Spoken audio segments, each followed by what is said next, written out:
Bueno, buenos días. Estamos en una conferencia más del ciclo de conferencias La democracia en Centroamérica, crisis y perspectivas. El día de hoy contamos con el conferencista, Bien. el máster Edward Ortiz Piñeda, con la conferencia Migración Juvenil en Honduras, retos y oportunidades para el país en el contexto político actual. Este ciclo de conferencias está organizado por la sección de Filosofía y Pensamiento de la Escuela de Estudios Generales eh, y está inscrito en el proyecto Congreso de Humanismo, ambas de la Universidad de Costa Rica. También participan en la organización la Asociación Costarricense de Filosofía, la Asociación Centroamericana de Filosofía, la Red Iberoamericana de Filosofía y en esta ocasión, para esta conferencia, el Observatorio Temático Interuniversitario de Derechos de la Niñez y la Adolescencia.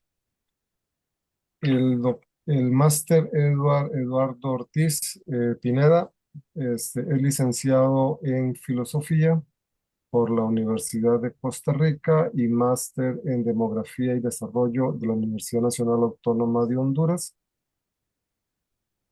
Ha sido profesor de filosofía de la Universidad Teológica de América Central en San José, Costa Rica, y el Seminario Diocesano de Tegucigalpa.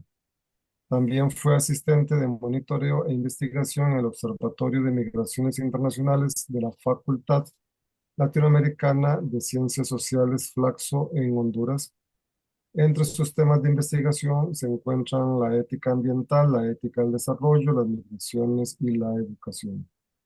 Actualmente es profesor de Teoría de la Educación de la Cátedra de Filosofía de la Universidad Estatal a Distancia, UNED, y es docente de la sección de Filosofía y Pensamiento de la Escuela de Estudios Generales de la Universidad de Costa Rica. Bueno, con esta breve presentación le damos la palabra a el máster Ortiz para que nos exponga sus ideas sobre la migración, la juventud migrante de Honduras. Y muchas Gracias, gracias a Edward. Ujú. gracias Álvaro.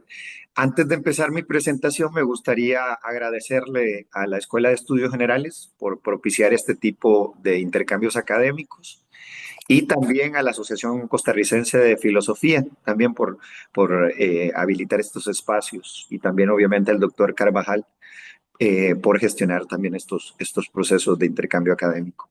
Este, Me dicen si se puede ver la presentación. Voy a intentar proyectarla.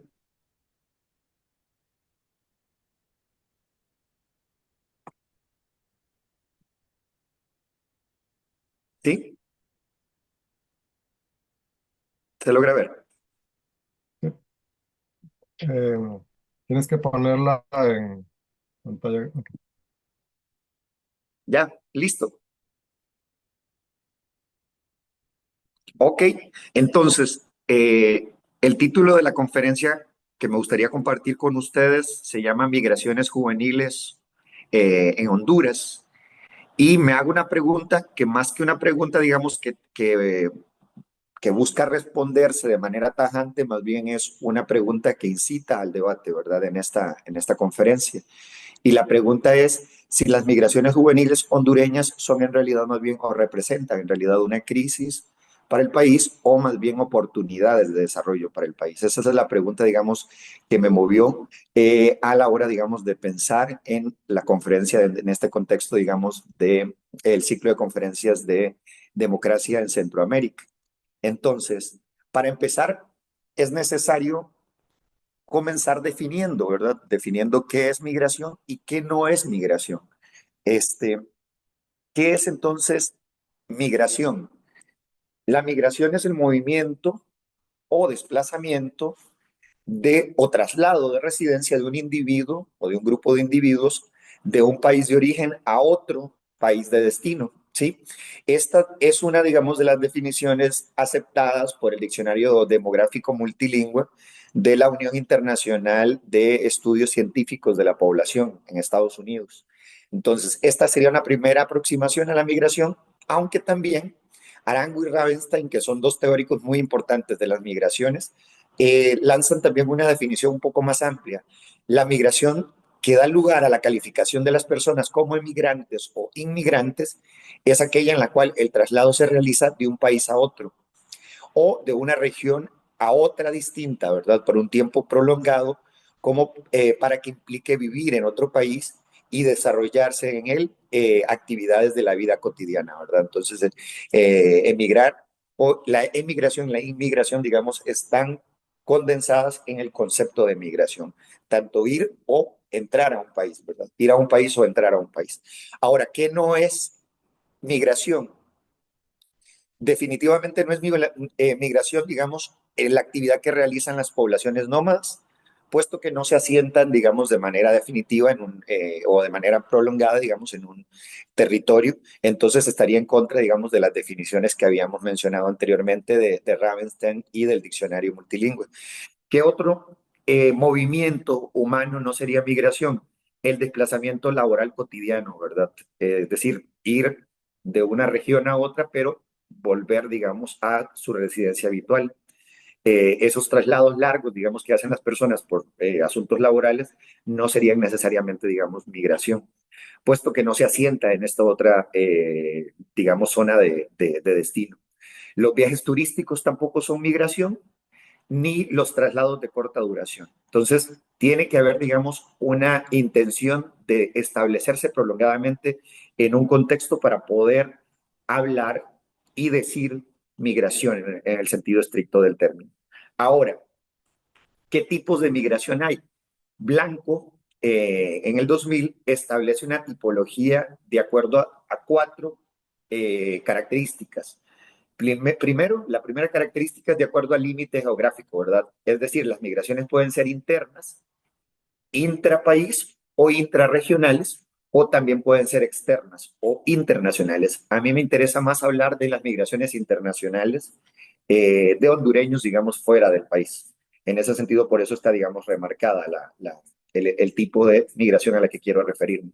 De acuerdo a la duración, pueden ser transitorias o definitivas, es decir, pueden durar un tiempo prolongado, pero relativamente, pero en algún momento, digamos, hay un desplazamiento de nuevo a la zona de origen, o pueden ser definitivas, ¿verdad?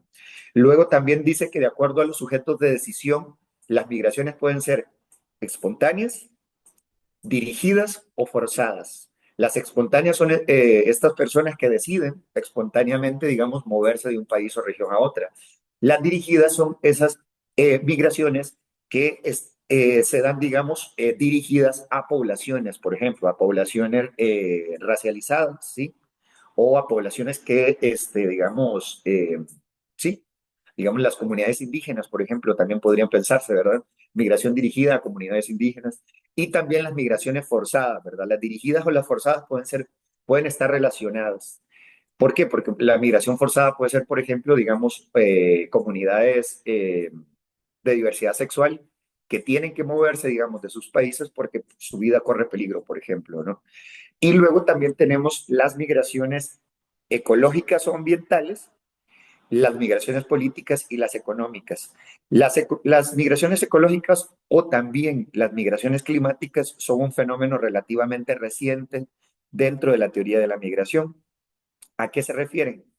A esa migración que se da debido a factores climáticos, es decir, tal o cual región ya no tiene, digamos, ya no se puede cultivar la tierra porque hay demasiada, digamos, sequía, entonces la gente tiene que desplazarse porque las actividades agrícolas, por ejemplo, ya no se pueden realizar por la falta de agua, por ejemplo, ¿verdad? El recurso hídrico. O también las migraciones que se dan cuando se eleva el nivel del mar, por ejemplo, en zonas costeras, por ejemplo, ¿no? Hay muchos países que viven este tipo de tragedias, digamos, o de problemáticas ligadas al cambio climático y que generan, obviamente, desplazamientos obligados, ¿verdad? Y también las migraciones políticas, obviamente, digamos, cuando en un país se cercena la libertad de expresión y que implica, digamos, moverse porque la vida corre peligro, ¿verdad? O también las migraciones económicas, que también son las más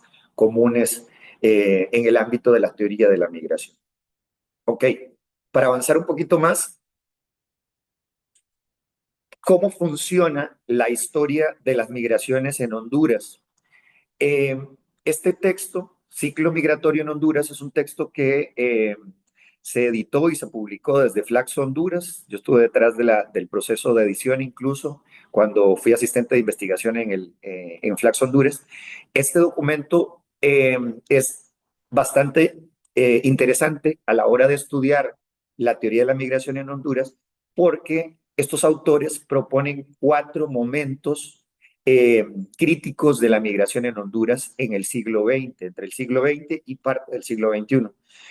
Y esos cuatro momentos, digamos, de la migración, se dividen en el ciclo migratorio bananero, que se da entre la reforma liberal a finales del siglo XIX hasta la dictadura de Carías hacia los años 40, más o menos, 40-50. Luego tenemos el ciclo de las dictaduras, estas son las dictaduras que vivió Centroamérica hacia los años 70, 70-80, y luego también tenemos el ciclo democrático, que es más o menos el que va entre los años 80, que es la llegada de la democracia a Honduras, hasta el golpe de Estado de Honduras en el 2009. Sin embargo, los autores no mencionan este otro aspecto que a mí me parece que era importante mencionarlo, y es una especie de interciclo. ¿Por qué? Porque entre el 98 y el golpe de Estado también podría hablarse, digamos, de un momento crítico en los procesos migratorios de Honduras, especialmente, digamos, con el fenómeno climático del huracán Mitch, que va a dejar, de hecho, detrás, digamos, del huracán Mitch, va a dejar obviamente una estela de caos en Honduras. Se dice que incluso Honduras retrocedió en el 98, en el huracán Mitch, retrocedió 20 años en el proceso de desarrollo por el fenómeno climático, la tragedia del fenómeno climático, y este mismo acontecimiento, perdón, fue el que generó una medida de apoyo de parte de Estados Unidos hacia Honduras y hacia Nicaragua especialmente, que se llama el TPS, ¿verdad? El estatus de protección temporal que Estados Unidos había sostenido durante más de una década, digamos, para apoyar o para, digamos, fomentar la migración económica, especialmente de Honduras y de Nicaragua, tras el huracán Mitch. Ahora, voy a mencionar un poquito sobre estos otros ciclos que llaman, digamos, los autores González, Ayala y Cardosa en su texto del 2020. Y es que, por ejemplo, el ciclo bananero es muy importante en el desarrollo, digamos, económico del país porque lo que hizo fue movilizar poblaciones, especialmente de Guatemala y de El Salvador, hacia la zona norte del Caribe para poder, digamos, desarrollar actividades relacionadas con la producción del banano. Entonces, nosotros hacia finales del siglo XIX y el siglo XX, Honduras más bien recibió, era un país en lugar de expulsor, era un país de acogida para la producción del banano en la zona norte especialmente. Ese movimiento migratorio de Guatemala y de El Salvador incluso también podría pensarse que hubo un movimiento migratorio de Estados Unidos, por ejemplo, hacia, hacia Honduras. ¿Por qué? Porque obviamente las personas que se encargaban de dirigir la producción del banano en el Caribe eran particularmente, digamos, de origen estadounidense. Algo interesante de este momento que mencionan los autores es que también incluso con el declive incluso de la producción del banano hacia los años 50 más o menos, 60, hubo una migración bastante considerable de hondureños hacia Estados Unidos, especialmente a Nueva Orleans.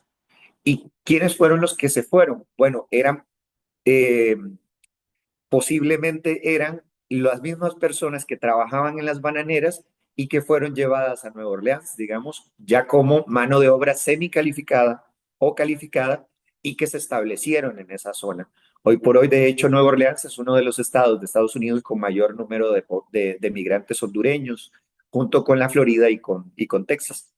Ahora, El ciclo de la dictadura también tiene esa particularidad. Honduras, al igual que Costa Rica, más bien fue un país receptor de migración forzada, de Nicaragua especialmente y de El Salvador. ¿Sí? La relación que hemos tenido constante históricamente entre Nicaragua y El Salvador ha sido de mucha, digamos, intercambio cultural y migratorio y también, digamos, migración incluso temporal, especialmente en las zonas fronterizas en donde se produce el café, por ejemplo, ¿verdad? En la zona del Salvador, que sería como el noroccidente, y en el suroriente también del país, en el Paraíso, entre la zona entre Nueva Segovia, Nicaragua y Honduras. Esas zonas también fueron importantes porque la población nicaragüense que tuvo que salir, digamos, en el proceso de la guerra civil, se refugió especialmente, digamos, en la zona del Paraíso y en la zona del Distrito Central. Posterior a la guerra civil, volvieron a Nicaragua y se mantiene ese intercambio migratorio entre ambos países, entre tanto Nicaragua como Honduras, como El Salvador y Honduras. Ahora, el tercer ciclo es el ciclo democrático, le llaman. Es importante este momento porque es justamente cuando nosotros nos volvemos más bien un país expulsor de migrantes y no receptor como los primeros dos ciclos. Aquí Perdomo en el 2020 menciona, con el deterioro progresivo de las condiciones de vida, en una década Honduras pasó de ser receptor de refugiados a ser un país expulsor de migrantes. En 10 años la inmigración hacia Estados Unidos aumentó un 280%, pasando de 39.000 personas en los 80 a 109.000 personas en 1990. Vean cómo en 10 años, digamos, se cambió la dinámica migratoria y nosotros nos volvimos más bien un país expulsor y se ha mantenido esa lógica a lo largo de las décadas desde los 80. Ahora, el huracán Mitch, como bien se los había mencionado, digamos, fue un parteaguas en los procesos migratorios hondureños porque con la propuesta de Estados Unidos de el estatus de protección temporal de migrantes hondureños, entonces hubo una ola enorme de personas que salieron a finales de la década de los 90 hacia Estados Unidos, ¿verdad? Estas personas ya establecidas en Estados Unidos generaron incluso redes, digamos, de apoyo tanto a familiares como a vecinos que terminaron, digamos, yéndose también para Estados Unidos. Eso lo explican muy bien los teóricos de las redes migratorias. La migración no necesariamente solamente es económica, también puede ser, digamos, una migración por ¿cómo se llama?, reunificación familiar o por redes de interacción entre migrantes, digamos, de las mismas localidades, podría decirse, o regiones. A mí me gusta también este esquema que propone Flores en el 2018 para explicar la historia de las migraciones en Honduras, especialmente en la parte de abajo. La parte de arriba, digamos, está más relacionada con eh, la historia de Centroamérica en general. Sin embargo, la historia de la migración en Honduras se explica mejor en la parte de abajo. El auge del Estado neoliberal y obviamente, digamos, la crisis del estado de bienestar, digamos, la crisis, por ejemplo, del sistema de salud hondureño empezó en los 90 con la imposición, digamos, del Estado neoliberal, la crisis de salud, la crisis, digamos, de las telecomunicaciones y muchos otros institutos o instancias gubernamentales fueron desarticuladas, digamos, en este proceso de neoliberalización en Honduras y con eso, obviamente, la pobreza y la precarización, digamos, de los sistemas de bienestar hicieron o obligaron a las personas a migrar de Honduras hacia Estados Unidos particularmente. El huracán Mitch y la reconstrucción, como bien lo mencionábamos, y otro momento importante es el que vive Honduras hacia inicios del siglo XXI, que fue la constitución de algo que se le llamó la mano dura o el puño firme. Fueron medidas que tomaron presidentes, especialmente, digamos, de corte conservadora, en contra para poder detener, digamos, el auge de las maras hacia inicios del siglo XXI. Esta, este programa de puño firme fue llevado a cabo por Ricardo Maduro, el presidente de inicios del siglo XXI, emulando a procesos que estaba realizando El Salvador para poder controlar también, digamos, las maras.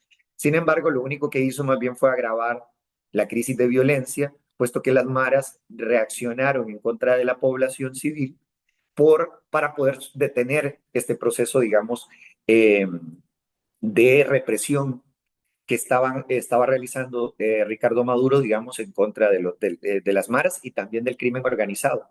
Entonces, más bien al final, digamos, fue contraproducente porque murió muchas personas, especialmente, digamos, eh, por ejemplo, en el transporte público. Las maras, las pandillas colocaban bombas, por ejemplo, o hacían masacres completos en colonias para poder hacer que el gobierno desestimara el proyecto, digamos, de llevar, por ejemplo, a los militares a las calles para poder, en teoría, digamos, resolver la problemática de violencia que se desarrolló, digamos, en el contexto de las maras hacia la primera década del siglo XXI.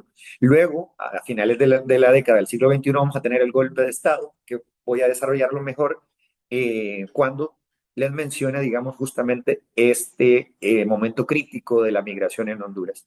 ¿Por qué? Porque a mí me interesa hablarles especialmente de tres momentos críticos de la historia reciente de las migraciones en Honduras. La primera, el golpe de Estado. La segunda, la crisis de los niños migrantes hacia el 2018 más o menos. Y luego la crisis de las caravanas hacia el 2019 o 2020. Esos tres momentos son momentos paradigmáticos de la migración en Honduras y están revestidos, digamos, de momentos críticos que ha vivido el mismo país, ¿verdad? En el contexto político, en el contexto social y en el contexto cultural. Entonces, aquí Flores no propone las caravanas, porque este documento es del 2018, las caravanas se dan en el 2019, entonces habría que extender, digamos, el esquema que propone Flores para poder hablar de la historia reciente de las migraciones en Honduras. Sí menciona el fraude electoral, que fue justamente la segunda reelección de Juan Orlando, antes de que fuera extraditado, digamos, en la segunda reelección, justo cuando gana el Partido Libertad y Refundación, que es el que está actualmente en el poder. eh, la DEA pide al gobierno que entreguen, digamos, a Juan Orlando como digamos, estar relacionado con el narcotráfico. Se dice que Juan Orlando hizo lo que no hizo Pablo Escobar, la aspiración de llegar a ser presidente, digamos, de Colombia. Juan Orlando, estando relacionado con el narcotráfico, digamos, logró hacer lo que Pablo Escobar no logró, dirigir un país.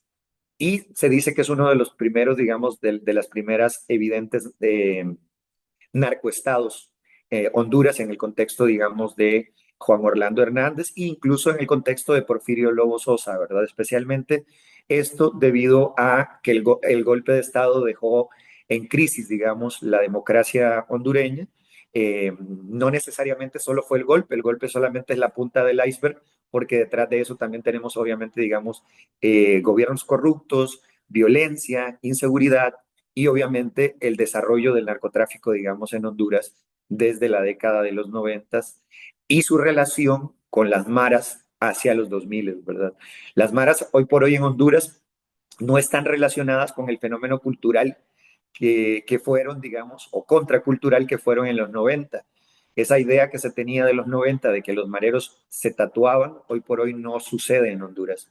Las pandillas pueden ser personas, digamos, como cualquiera de nosotros, pueden ser, digamos, incluso doctores, abogados, periodistas.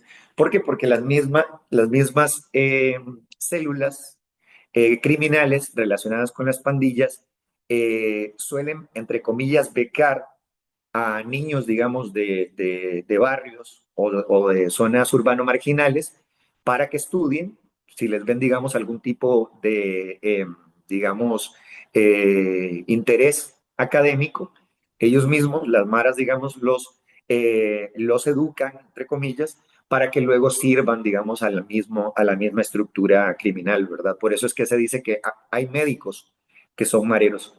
y hay abogados que son mareros y hay periodistas, ¿verdad? Este es el fenómeno, digamos, de las maras, que está muy relacionado obviamente con la violencia y la criminalidad en Honduras, que también repercute obviamente en el desplazamiento, no solamente interno, sino también el desplazamiento internacional, ¿verdad? Personas que tienen que huir de sus barrios, migrar a otras zonas del país o fuera del país por estar siendo perseguidas por pandillas, ¿verdad? Como la MS o la 18. Entonces, eh, les mencionaba que me gustaría, digamos, hablarles de tres momentos importantes, paradigmáticos de la migración, y uno de esos es el golpe de Estado. Eh, Hay autores que mencionan que el golpe de Estado no necesariamente generó más migración de la que ya generaba la violencia, la pobreza y la desigualdad, y obviamente, digamos, la desarticulación del Estado democrático y bienestar, digamos, previo incluso al golpe de Estado. Sin embargo, otros autores dicen que sí, que el golpe de Estado fue sinónimo de migración. Sin embargo, el golpe de Estado per se no es la única causa de la migración en Honduras. Yo sostengo que en realidad lo que hizo el golpe de Estado fue generar, digamos, un éxodo ligado más a la persecución política, persecución política, digamos, de parte de las disidencias relacionadas con el presidente derrocado en el 2009, que era Manuel Zelaya Rosales. Aquí en la fotografía pueden ver la primera conferencia de prensa que hizo Manuel Zelaya en el 2009, cuando los militares hondureños lo vinieron a dejar al aeropuerto Juan Santamaría en pijamas en el 2009. Entonces, en ese entonces lo recibió el presidente Arias, que también está relacionado, obviamente, digamos, con los acuerdos de paz de los años 80 y que fue una figura importante, digamos, en el proceso de paz especialmente, digamos, El Salvador y de Nicaragua, ¿verdad? En la guerra civil de los años 80. Ok, entonces, el golpe de Estado sí generó una migración relacionada más bien con la persecución política. Sí generó, digamos, un movimiento de personas que tuvieron que huir del país para poder exiliarse, especialmente ¿dónde? En Costa Rica, en Estados Unidos y en España. En Costa Rica les puedo dar el ejemplo más concreto el cónsul de Honduras, de hecho. El cónsul de Honduras, Eduardo Urbina, el actual cónsul de Honduras en Costa Rica, fue un perseguido político del mandato de Juan Orlando, digamos, entre el 2014 más o menos y el 2019, digamos, cuando ya deja el poder Juan Orlando. Entonces, Urbina tuvo que exiliarse en Costa Rica y luego incluso, digamos, ya posteriormente, cuando llega al poder el Partido de Libertad y Refundación, se reivindica su figura, digamos, y ahora, digamos, más bien maneja a nivel diplomático, digamos, el consulado de Honduras acá. Ahora, eh, la violencia y la inseguridad, aunadas al golpe de Estado, fueron fundamentales en el proceso de expulsión de personas, especialmente por disidencia política en Honduras hacia el golpe de Estado. Ahora, es importante tener en cuenta también que posterior al golpe de Estado, Honduras lideró dos listas tristes, digamos, a nivel global. Honduras, especialmente en el gobierno de Porfirio Lobo Sosa, que también está relacionado con el narcotráfico, tanto él como su familia, entre el 2010 y el 2014 se dice que Honduras tenía los índices de pobreza más altos del mundo incluso. La pobreza, digamos, en Honduras está más o menos casi en un 70%, ¿sí? Y la pobreza extrema está cercana al 50%, digamos. Entonces, eh, Honduras lideraba dos tristes listas, digamos, una por ser uno de los países más pobres de la región después de Haití y otra por ser también uno de los países con mayor índice de homicidio a nivel mundial. Obviamente, estos dos estos dos factores van a ser fundamentales para hablar de migración en Honduras, ¿verdad? De migración forzada o de expulsión, digamos, de hondureños hacia otros países de la región e incluso a nivel interno, ¿verdad? Se dice, Cermeño en 2018 dice que entre el 2010 y el 2015 la movilización interna en Honduras había aumentado a 1.2 millones de migrantes, es decir, a lo interno del país se movilizaba más de 1 millón de personas por, especialmente ligados por pobreza y por homicidios, por violencia también, ¿verdad? Este incremento de la criminalidad está relacionada con lo que yo les había mencionado, la idea del puño firme, digamos, con la que se vendió en la campaña electoral Ricardo Maduro a inicios del siglo XXI. Eh, una campaña que fue totalmente, digamos, no funcionó para nada, a fin de cuentas, lo único que hizo fue cerrar barrios completos, ¿sí?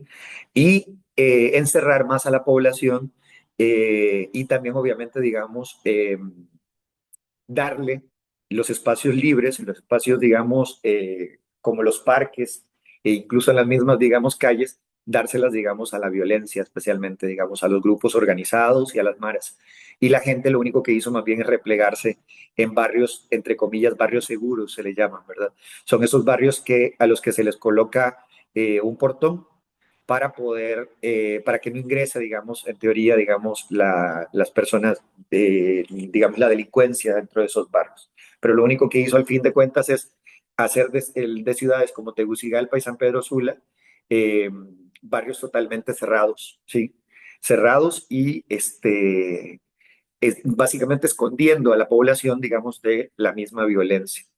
El golpe de Estado en el 2009 sí fue un factor de expulsión de migrantes, sin embargo, no fue el único factor, ¿verdad? Ya había una década más o menos, digamos, incluso desde el huracán Mitch, de retroceso, digamos, a nivel de políticas de bienestar social y también, digamos, de aumento de la criminalidad. Ahora, estos son dos aspectos, dos como datos fundamentales. ¿Por qué? Porque después del golpe de Estado, lo que nosotros vamos a encontrar en Honduras es una especie de crisis de refugiados, ¿sí? ¿Por qué? Porque la gente tiene que salir por persecución política. ¿A dónde salen los refugiados una década después del golpe de Estado? En el proceso de consolidación del Partido Libertad y Refundación a Costa Rica, a México y a Estados Unidos fundamentalmente. Vean que entonces, según datos de ACNUR en el 2018, Venezuela, El Salvador y Honduras eran los países que más solicitudes de refugio solicitaban, valga la redundancia, digamos, en el mundo.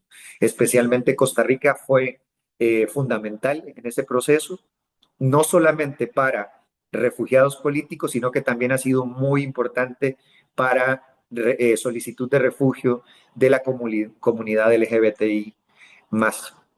¿Por qué? Porque tanto en El Salvador como en Honduras hay una persecución enorme hacia las personas sexualmente diversas, especialmente, digamos, si también se expresan políticamente, digamos, esas demandas sociales que realiza la comunidad LGBT, especialmente la comunidad transexual, digamos, en Honduras y en El Salvador. De hecho, si se revisan los periódicos, se va a notar, digamos, que Costa Rica es el país de Centroamérica que más solicitudes de refugio de la comunidad LGBT recibe de Centroamérica, de la región. Ok, entonces en Estados Unidos vemos que hacia el 2018 habían 24.400 solicitudes de refugio. Podríamos pensar incluso que más, incluso en Costa Rica, 28.000 solicitudes.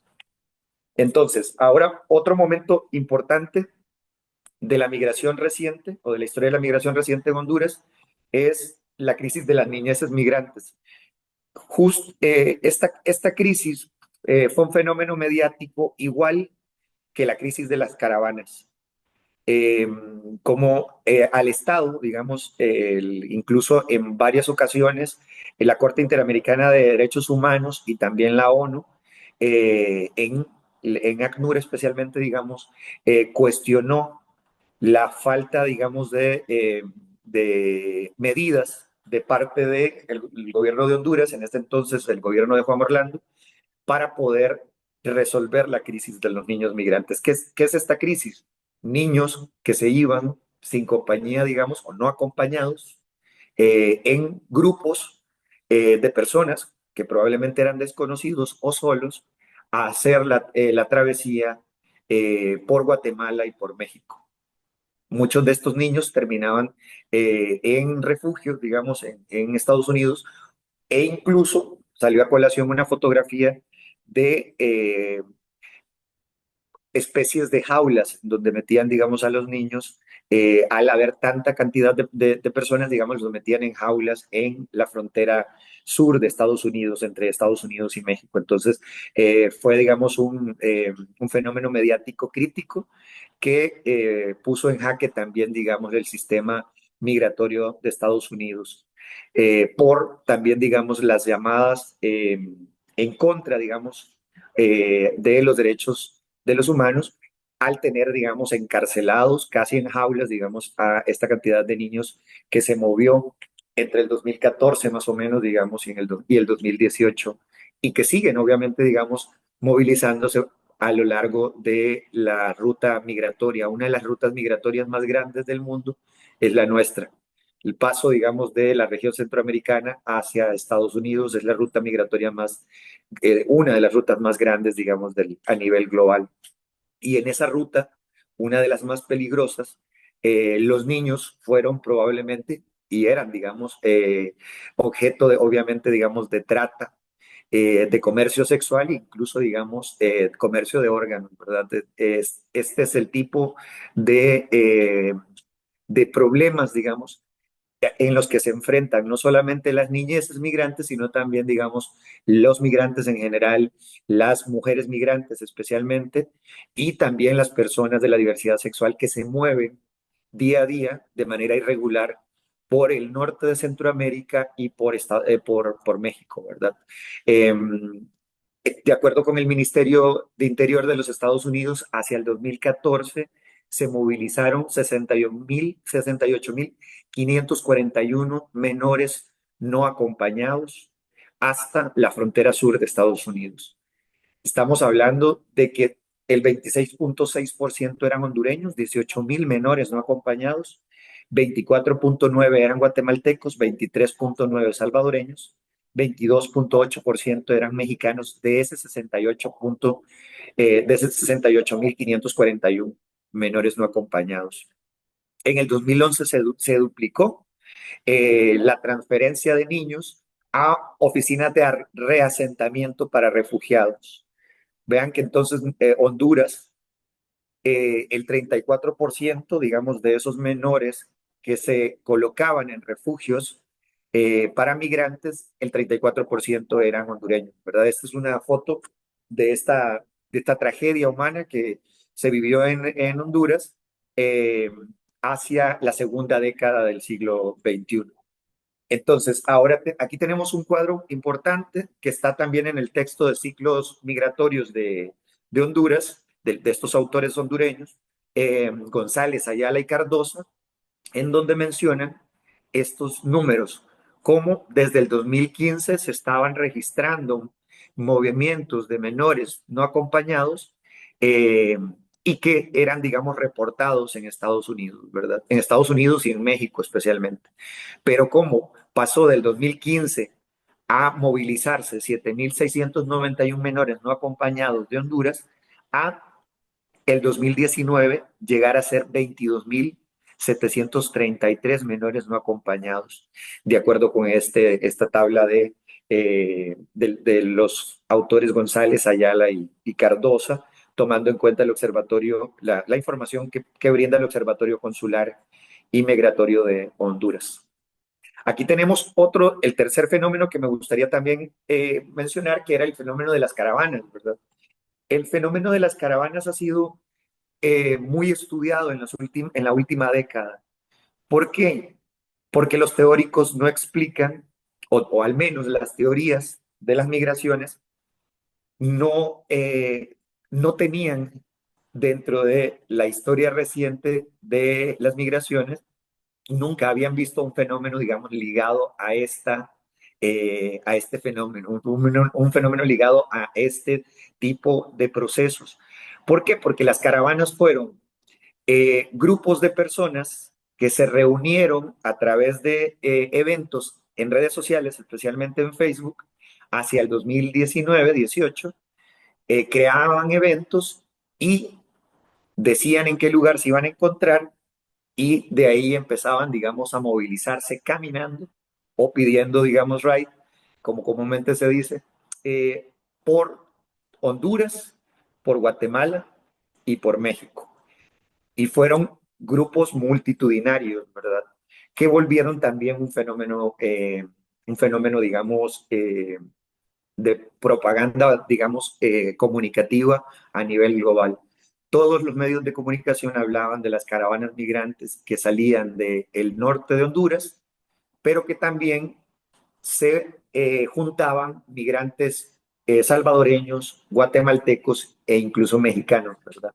Entonces, a partir del 18, diversas caravanas de migrantes salieron de Honduras. ¿Y por qué se reunían en caravanas?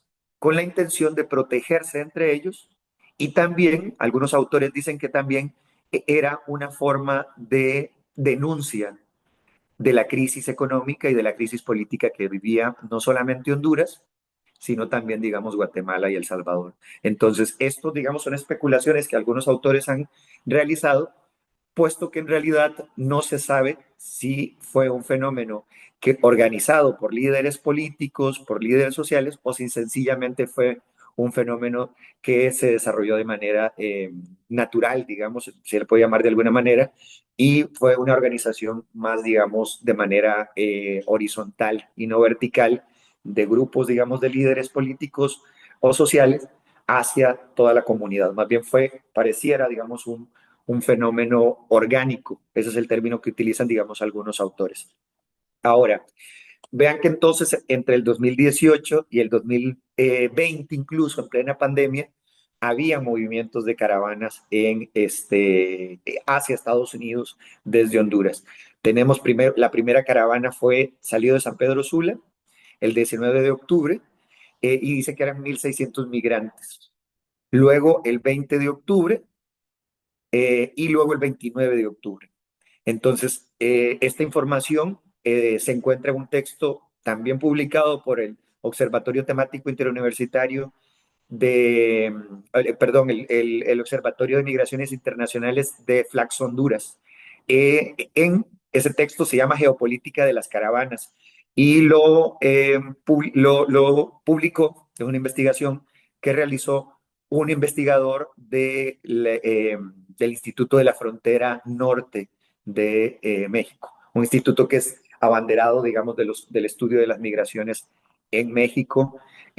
Tanto el Instituto de la Frontera Norte como el Instituto de la Frontera Sur trabajan el fenómeno de la migración y también el fenómeno de los procesos demográficos en México y también en Centroamérica. Entonces, algo importante del fenómeno de las caravanas es que generó nuevos procesos. En este entonces estamos hablando de que Trump también, digamos, ya tenía una visión anti-inmigrante, que fue la que lo llevó, de hecho, al gobierno de los Estados Unidos, al poder, digamos, en la primera elección. Y ante la crisis de las caravanas, Trump propuso algo, una medida que se le llamó la medida de los países seguros o del tercer país seguro. ¿Qué era eso? Trump lo que hizo fue inyectar dinero a México y a Guatemala para que funcionaran como extensión de la frontera sur. Ese es el término que utilizan los teóricos. ¿Qué es la extensión de la frontera sur? Es inyectar dinero, especialmente en seguridad, a Guatemala y a México para que pudieran bordear los militares especialmente y obviamente digamos la fuerza pública, la Policía Nacional, pudieran blindar tanto la frontera de Guatemala como la frontera de México para que los los migrantes, tanto hondureños como salvadoreños o guatemaltecos, no lograran llegar hasta la frontera de Estados Unidos y que fueran deportados incluso desde Guatemala o desde México. Esa es la idea, digamos, del tercer país seguro o de la extensión de la frontera sur, como le llaman algunos teóricos. Eh, Esto es interesante porque entonces, hacia el 2009, hacia el 2019, perdón, se decía que las deportaciones no provenían tanto de Estados Unidos, sino más bien de México. El 59% de las deportaciones las hacía México, de hondureños, guatemaltecos y salvadoreños. Entonces, lo que hicieron estos gobiernos fue sencillamente Trump les dio el trabajo, tanto digamos al gobierno de Guatemala como de México, que tenía que realizar él, digamos, desde la frontera sur entre Estados Unidos y México. ¿De qué manera? Obviamente, digamos, pactando o negociando dinero para la seguridad, entre comillas, de estos dos países, pero que en realidad era simplemente para poder detener el flujo de migrantes desde Honduras y desde Guatemala y El Salvador. Ok, entonces, este es más o menos el recorrido que hicieron las caravanas migrantes. Salieron desde San Pedro Sula, desde el Caribe hondureño, y se movilizaron por todo Guatemala y por todo México, ¿verdad? Hasta la frontera de Tijuana.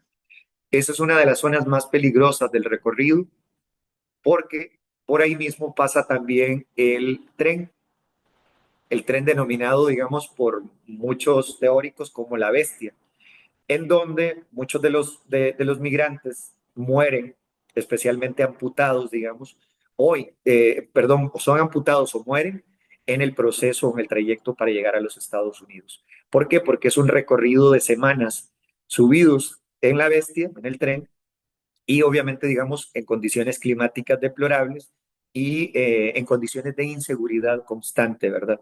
¿Por qué? Porque toda esa zona, digamos, está relacionada con el narcotráfico y también con redes de trata de personas que terminan, obviamente, digamos, estas personas terminan siendo secuestradas, estas personas migrantes, por estas redes delincuenciales y muchas veces, digamos, o son asesinadas si las personas de los familiares de Estados Unidos no envían, digamos, el dinero que les están pidiendo de recompensa por volver a soltar, digamos, a las personas que son secuestradas en este trayecto migratorio. Entonces, aquí hay algunos datos importantes sobre la migración juvenil en Honduras. Hasta el 2021 se dice que Estados Unidos tenía 1.1 millones de personas hondureñas en censadas en el país. Eso solamente estamos hablando de las personas que aparecen, digamos, en censos, ¿verdad? Sin embargo, sabemos que hay obviamente una cantidad enorme de personas que están en un nivel, están, digamos, eh, indocumentadas o en una condición irregular en Estados Unidos. 1.1 millón de hondureños en Estados Unidos, especialmente en la Florida, Texas y en Nueva Orleans. En México hay censadas 80.587 personas hasta el 18. Sin embargo, sabemos que hay muchas más personas también hondureñas en México. Y el tercer país, perdón, el segundo país con más migrantes en el mundo es España, especialmente porque España no requiere visa, no le pide visa a los hondureños para moverse. Y también un dato interesante, digamos, de la migración de hondureños a España es que en su mayoría son mujeres. ¿Por qué? Porque los hombres suelen hacer el recorrido hacia Estados Unidos, ya que obviamente, digamos, hay más trabajo para hombres en Estados Unidos.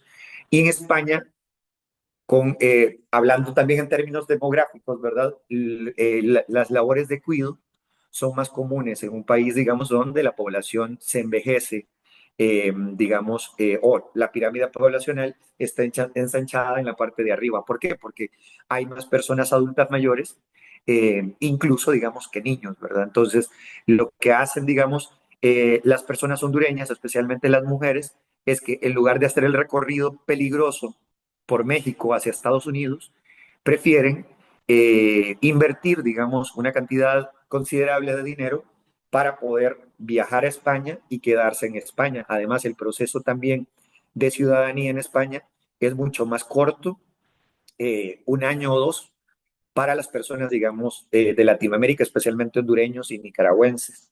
Ahora, eso es un dato interesante. La teoría de redes también explica muy bien este fenómeno, porque lo que sucede es que las mujeres que se van para España luego se llevan, digamos, a las otras, al resto de mujeres de su familia, e incluso también se llevan vecinas. Eso es muy interesante porque nosotros desde el Observatorio de Migraciones en Flaxo hicimos una investigación y nos dábamos cuenta que habían pueblos enteros en Honduras donde las mujeres eran las que se iban para España y los hombres se quedaban en el pueblo. Justamente lo que parece que sucedió a la inversa en Pérez Celedón hace unas décadas, ¿verdad? Que los hombres solían irse para Estados Unidos y se quedaban las mujeres en Pérez Celedón. En este caso, en Honduras lo que sucedía era lo contrario. Las mujeres se iban para España y los hombres se quedaban, digamos, al cuidado de los hijos. Eh, Algo importante es que la edad promedio de las personas que migran a Estados Unidos es de 26,9 años, es decir, es la población económicamente activa la que migra. No son los mafiosos, no son los violentos, no son las personas que se supone, digamos, ya no pueden trabajar, sino más bien el potencial económicamente activo. Este mismo dato se estudió, digamos, en Costa Rica porque se decía que los migrantes nicaragüenses eran los culpables de la crisis del sistema de la caja costarricense. Y lo que hicieron las investigaciones sobre migración es decir todo lo contrario. Los migrantes nicaragüenses que vienen a Costa Rica son la masa productiva de Nicaragua y que terminan, digamos, haciendo trabajos que obviamente, digamos, son semicalificados o no calificados, ¿verdad? Son trabajos pesados por lo general, en la agricultura o en la construcción. Entonces, estas personas con una salud, eh, digamos, aceptable, son en realidad las que vienen a trabajar, no vienen a destruir, digamos, el sistema de salud de ningún país, sino más bien vienen a aportar en términos, digamos, de desarrollo económico a los países. Este es un censo que se hizo sobre la población hondureña en Estados Unidos. Noten que hacia el 2020 habían más o menos 1 millón de hondureños en Estados Unidos y como desde los 70, digamos, eran cantidades muy pequeñas, ¿verdad? Eh, y ahora estamos hablando de 1 millón, 1,1 millones de hondureños en Estados Unidos, una de las poblaciones más grandes de latinoamericanos en Estados Unidos.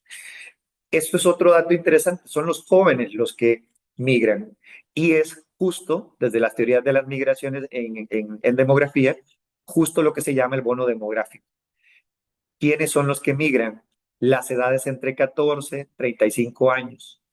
Honduras es un país con un bono demográfico enorme, es decir, la pirámide poblacional se ensancha en el centro, eh, puesto que la masa de jóvenes, digamos, es superior o es mayor a otros países como Costa Rica, que más bien, digamos, la pirámide se ensancha en la cabeza, digamos, de la pirámide, porque hay una cantidad mayor de personas, digamos, adultas mayores que el resto de la región. Se dice, de hecho, que Costa Rica tiene problemas del primer mundo, siendo del tercer mundo.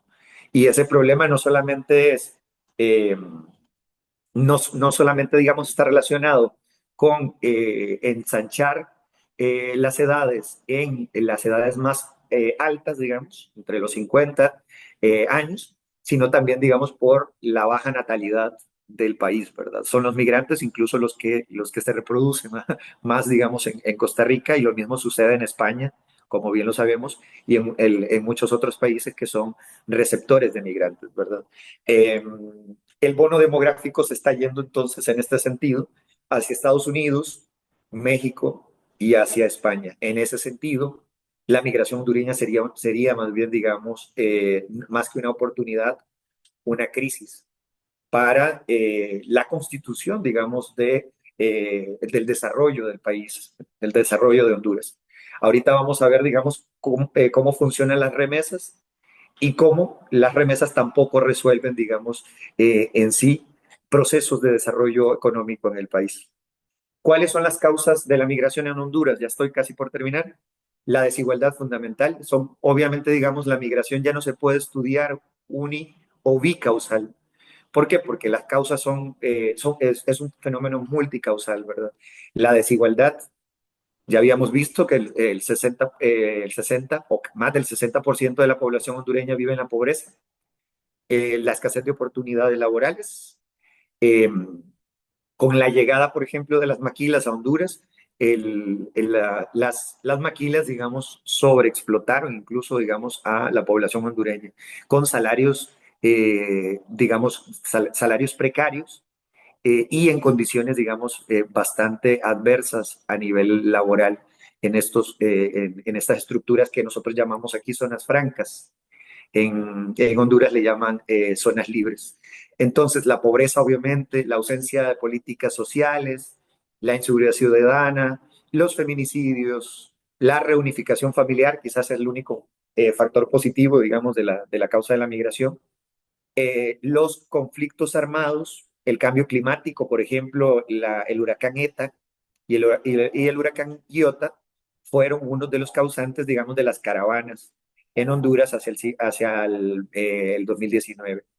Nosotros, aparte de la pandemia, digamos, en los últimos 7 años, la crisis también climática, digamos, ha hecho que se muevan cantidades enormes de hondureños del norte, de la zona norte, por, eh, por estos huracanes, porque estos huracanes destruyeron, digamos, poblados enteros. Entonces,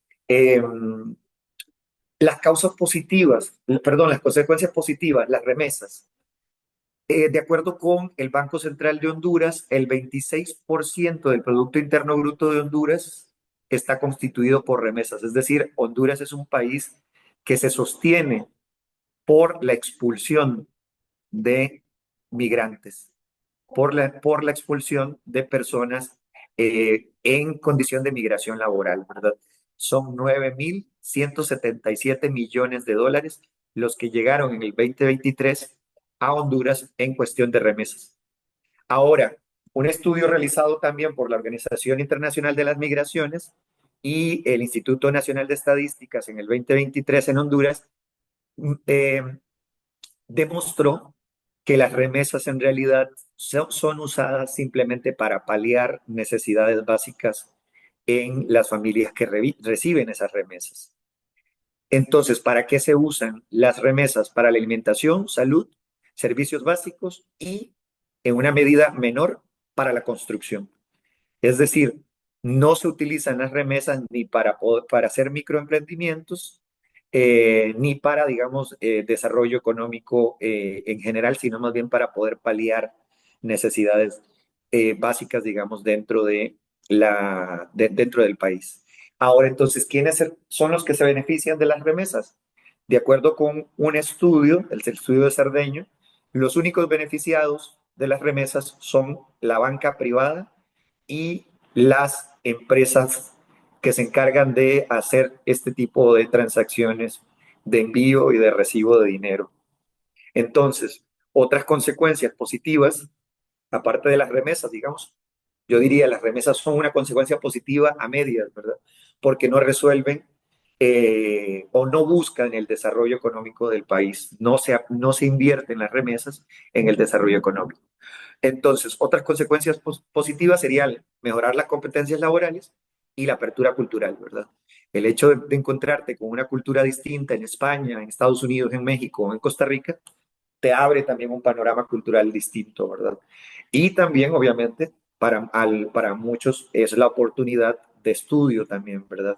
Y de desarrollo de calificaciones o cualidades laborales, digamos, mucho más complejas que el mero hecho de la mano de obra barata. Ok, entonces, las consecuencias negativas, solo voy a mencionarlas así de manera muy general. La fuga de cerebros definitivamente. ¿Por qué? Porque son los jóvenes con un alto potencial y con alta formación académica los que terminan yéndose, digamos, a Estados Unidos o a Europa. o a México, ¿sí? Entonces, el potencial o toda la inversión pública, de educación pública que realiza el país, termina, digamos, siendo desarrollada tanto en Estados Unidos como en Europa o en México, ¿sí? En el mejor de los casos, ¿verdad? Porque también lo que sucede es que personas, médicos, por ejemplo, yo conozco casos de médicos, ingenieros o licenciados que terminan, digamos, realizando trabajo no calificado, teniendo una formación, digamos, superior completa en países como Estados Unidos o España. Ahora, también otro asunto importante, digamos, es que el sistema de salud, si los médicos se van para Europa o para Estados Unidos, el sistema de salud se debilita más de lo que ya está, el sector tecnológico también y el sector educativo. Y la fuerza laboral, el bono demográfico, termina siendo desarrollado en otros países, ¿verdad? Y obviamente también implica la fragmentación del tejido social al separar, digamos, familiares durante años incluso. Estas son algunas de las conclusiones a las que llegué en el desarrollo de la investigación. Todas las personas deberían tener el derecho a movilizarse de un país a otra o región a otro, como lo menciona la Carta de las Naciones Unidas. No obstante, históricamente la migración en Honduras ha estado relacionada con momentos de crisis que obligan a las personas hondureñas a desplazarse, tanto interna como externamente del país. Las remesas, que parecieran ser una de las pocas condiciones positivas de la migración, según estudios, lo que hacen es ser un paliativo a las necesidades básicas de la población que recibe las remesas: alimentación, salud, educación. En el menor de los males, la migración representa fuga de cerebros y mano de obra calificada y semicalificada hacia el norte global, que aunque permite el desarrollo de estas personas y sus familias, no representa un aumento del desarrollo de Honduras. Las migraciones, especialmente cuando se trata de migración irregular, representan responsabilidades no cumplidas por los gobiernos, por lo tanto son retos y desafíos que deben enfrentar los gobiernos futuros por el peligro que implica a la integridad de las personas migrantes. Eso es lo que tenía para ustedes. Muchas gracias.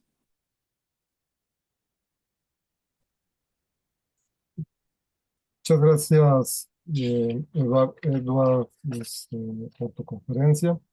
Datos muy interesantes y una sistematización que, digamos, es preocupante de lo que sucede en Honduras.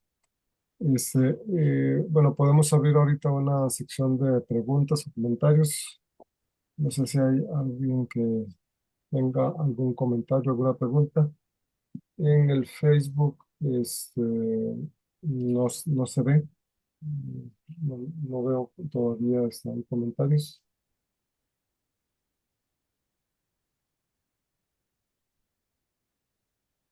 ¿Se ve?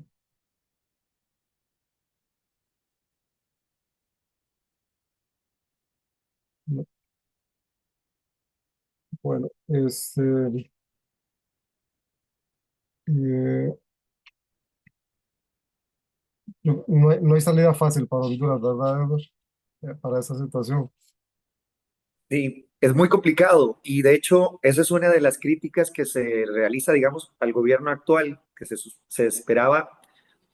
Probablemente la población esperaba, digamos, una receta mágica para resolver las problemáticas que implican o que obligan, digamos, a las personas hondureñas a emigrar. Pero estamos hablando de que son años de subdesarrollo, digamos, son años de desarticulación del Estado, de las instituciones, son años de corrupción, son años de violencia, también son décadas de violencia, Ujú. aunado también obviamente a lo que mencionaba, al fenómeno climático, ¿verdad? Esa es, Sí. esa es una salvada para Costa Rica, que los huracanes llegan, digamos, a Nicaragua y a Honduras, y no llegan aquí, ¿verdad? Entonces no podemos hablar, al menos hasta ahorita, no podemos hablar de migrantes climáticos en Costa Rica. Sin Ujú. embargo, en Honduras hay migrantes climáticos, especialmente, digamos, por los huracanes en el norte y por las sequías en el sur. Entonces, probablemente Honduras sea el primer país de Centroamérica que, que constituye, digamos, migrantes climáticos incluso. Es un concepto muy reciente, son más o menos una década de estudios sobre migración climática. Pero sí, no hay una salida fácil, como bien lo mencionas, Álvaro. ¿Y qué medidas ha tomado el gobierno actual? Lo que ha hecho, básicamente, digamos, es generar incentivos, especialmente, digamos, ligados a, a proyectos que realizan, especialmente, digamos, la cooperación internacional. El gobierno de Honduras entró, digamos, el actual gobierno entró obviamente con déficit. Eh, el saqueo de la caja hondureña del Seguro Social por parte, digamos, del Partido Nacional, todos los actos de corrupción que estuvieron relacionados, digamos, incluso en el contexto de la pandemia, compraron, digamos, hospitales móviles por cantidades obscenas. Entonces, todo eso se supone, digamos, dejó en crisis al Estado, digamos, en términos de deuda externa, y entonces lo único que ha logrado hacer más bien es generar volver a darle algo de credibilidad al gobierno y volver a solicitar proyectos o financiamiento de proyectos, especialmente, digamos, con la OIM y con el ACNUR, para poder, especialmente, digamos, eh, darles instrucción profesional a los migrantes retornados, especialmente. Recuerden que en el contexto de Trump, eh, los, las, las deportaciones, digamos, aumentaron. O no solo de hondureños, sino en general, digamos, de todos los migrantes de Centroamérica y México. Entonces, lo que hacen USAID, por ejemplo, aunque USAID hace poco, incluso Trump había congelado algunos proyectos, especialmente proyectos ligados a migración. Este, entonces, el gobierno de Xiomara Castro lo que ha hecho es básicamente volver a darle credibilidad al gobierno para pedir más ayuda humanitaria, digamos, o cooperación internacional y poder reactivar proyectos de incentivo para que la gente no migre, ¿verdad? O para los que retornen puedan, digamos, generar algún tipo de proyecto económico, digamos, o educarse, digamos, a nivel profesional y se queden en el país. Sin embargo, digamos, es escaso lo que ha podido hacer el gobierno.